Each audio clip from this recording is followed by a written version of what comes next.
नमस्कार, आप देख रहे हैं हिंदुस्तान समाचार का डिजिटल प्लेटफॉर्म एचएस न्यूज और मैं आपके साथ उषा कश्यप।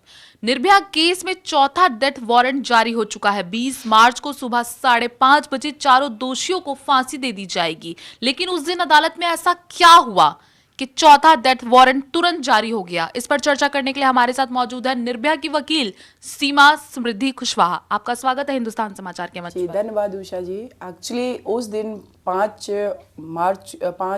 मार्च को ही जब हियरिंग हुई तो जो चारों कन्विक्टेड थे उनकी सारी रेमेडी पूरी तरीके से एग्जॉस्ट कर चुकी थी, इसलिए कोई भी कहीं पिटीशन पेंडिंग नहीं थी। तो कोर्ट ने बहुत ज़्यादा समय नहीं लिया। हालांकि लगभग कितनी देर की बहस हुई आपकी? हार्डली 10 से लेकर के 15 मिनट्स तक का था ये सारा जो भी आर्गूमेंट्स हुए। वैसे उस दिन आर्गूमेंट का कुछ बहुत ज़्यादा ये था नहीं कि होगा, क्योंकि जो भी अपडेट्स थे वो तिहाड़ जेल एडमिनिस्ट्रेशन ने वो सारे अपडेट कोर्ट में रखे कि अब इनकी कहीं कोई पिटीशन पेंडिंग नहीं है। हालांकि उनके जो कन्विक्टेड के लॉयर हैं उन्होंने फिर अगेन डिलेट एक्ट की यूज करने की कोशिश की कि अक्षय कुमार की मर्सी पिटीशन कंप्लीट मर्सी अभी पेंडिंग है, लेकिन कोर्ट ने सारी चीज़ों को देखा। तिहाड़ जेल एडमिनिस्ट्रेशन ने कहा कि नहीं, जब प्रेसिडेंट ऑफ इंडिया ने मर्सी रिजेक्ट की थी तो उस टाइम इनकी कंप्लीट मर्सी थी, तो वो भी कोई ग्राउंड नहीं बना, इसलिए कोर्ट ने death warrant again date fix एपी की। सिंह की तरफ से ऐसी कौन सी दलीलें रखी गई जिसका आपने बिल्कुल उसका जवाब दिया, ईंट का जवाब पत्थर से दे दिया? देखिए, एपी सिंह के लिए तो मैं कहूँगी कि वो कोर्ट में कुछ और बोलते हैं और मीडिया में कुछ और आकर के बोलते हैं। जब सारे राइट एग्जॉस्ट कर चुके हैं तो वो सिर्फ लॉ को मैनिपुलेट करने की कोशिश करते थे। वैसे पहले भी उन्होंने किया, लेकिन हमारे लॉ के लूप होल्स भी थे, उसका बेनिफिट उठाया। एक्स्ट्रा एपी सिंह कुछ नहीं कर सकते थे और इसीलिए अगेन डेट फिक्स हुई है और ये फाइनल डेट है, इसमें हैंग कर दिया जाएगा। हालांकि मैंने 3 मार्च के लिए भी फाइनल डेट बताई थी आपको, लेकिन उस टाइम उषा जी ये था कि पवन गुप्ता की मर्सी फाइल नहीं हुई थी, लेकिन वो मर्सी पिटीशन को बार कर देना चाहिए था कोर्ट को, जो नहीं किया। इसका मतलब हाँ, एक दे दिया मौका, वो मौका उनको मिलना ही नहीं चाहिए था। As per Delhi high court ने जो ऑर्डर किया था 5 फरवरी का, उस ऑर्डर को अगर ये पटियाला हाउस कोर्ट फॉलो करती तो डेफिनेटली 3 मार्च को ही उनको हैंग कर दिया जाता। लेकिन कोर्ट ने अपने जजमेंट में भी ये कहा कि नहीं, पवन गुप्ता अगर मर्सी के लिए बोल रहा है, फाइल करना है उसको, और कर भी दिए प्रेसिडेंट ऑफ इंडिया के यहाँ, तो ऊपर भगवान को क्या जवाब देंगे, इसको चलो एक मौका दिया। जज ने कहा, ऑर्डर में है, ये ऑर्डर में है कि चलो एक मौका दिया। जज का डर भगवान को भी है? जज का डर नहीं है। देखिए, हमारा जो कल्चर है, जज को भी भगवान का डर है। देखिए हमारा जो कल्चर है, बात यहाँ डर की नहीं है, बात यहाँ आस्था की है। और शायद पूरे विश्व में जितना भी रिलीजन के लोग हैं, हर कोई कहीं ना कहीं विश्वास करता है।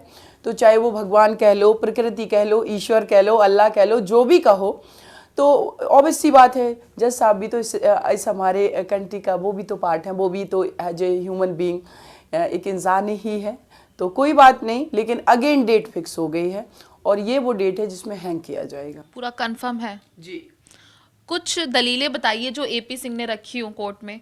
एपी सिंह का बार बार यही कहना है उनका, एक जान के बदले 5 जान नहीं ले सकता है। कोर्ट में भी बोलते हैं वो। हाँ, कोर्ट में भी बोले, उनका मानवाधिकार है।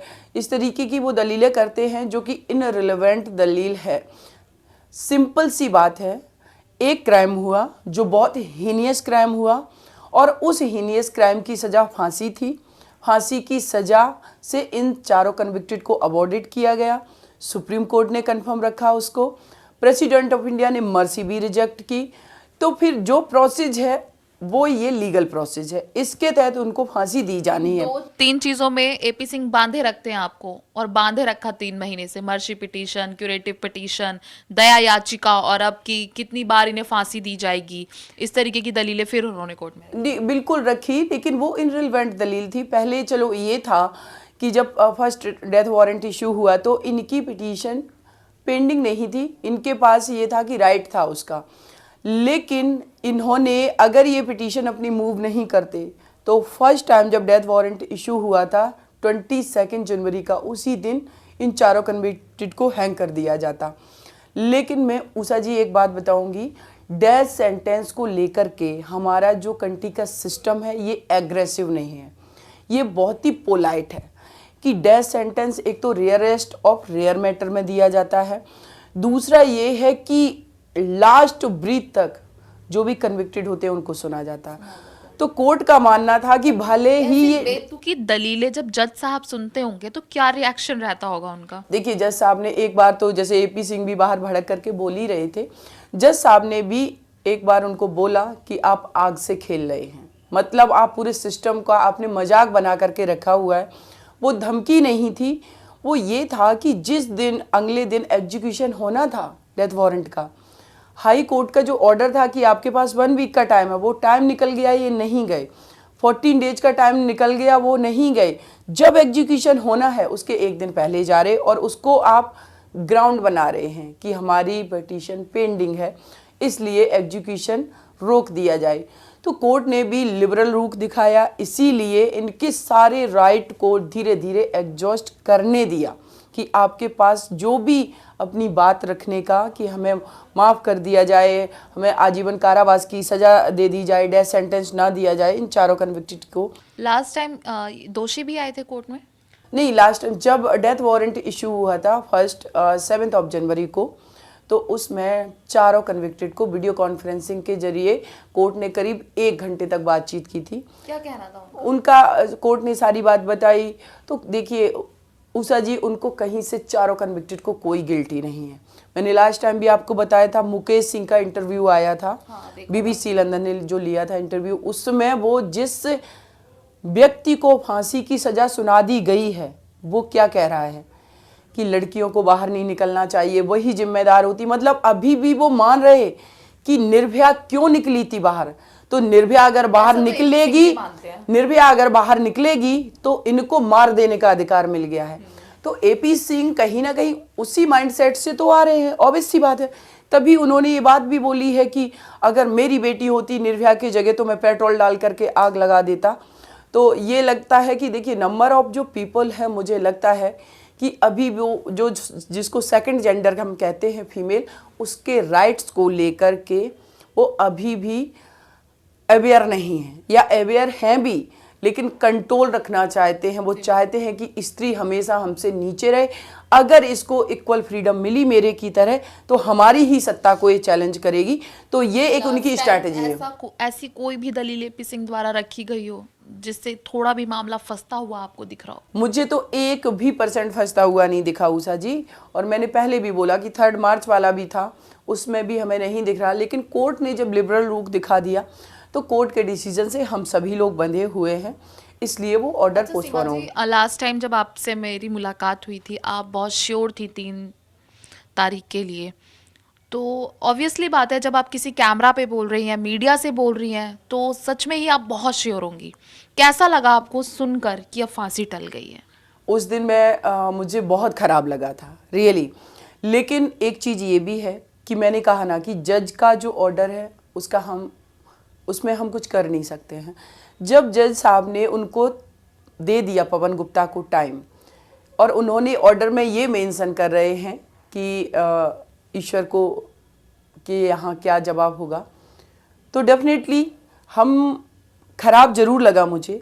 लेकिन मुझे लगा कि कोई बात नहीं, हार्डली 15 डेज और इतने ठीक है। पूछा होगा आशा देवी ने? बिल्कुल, वो बहुत अपसेट थी, वो बोल रही थी कि बेटा क्या होगा। मैंने कहा देखिए, हम हारे नहीं हैं, एग्जीक्यूशन की सिर्फ डेट नहीं है, वारंट तो उस दिन भी इशू था जिस दिन पोस्टपोन हो गया था।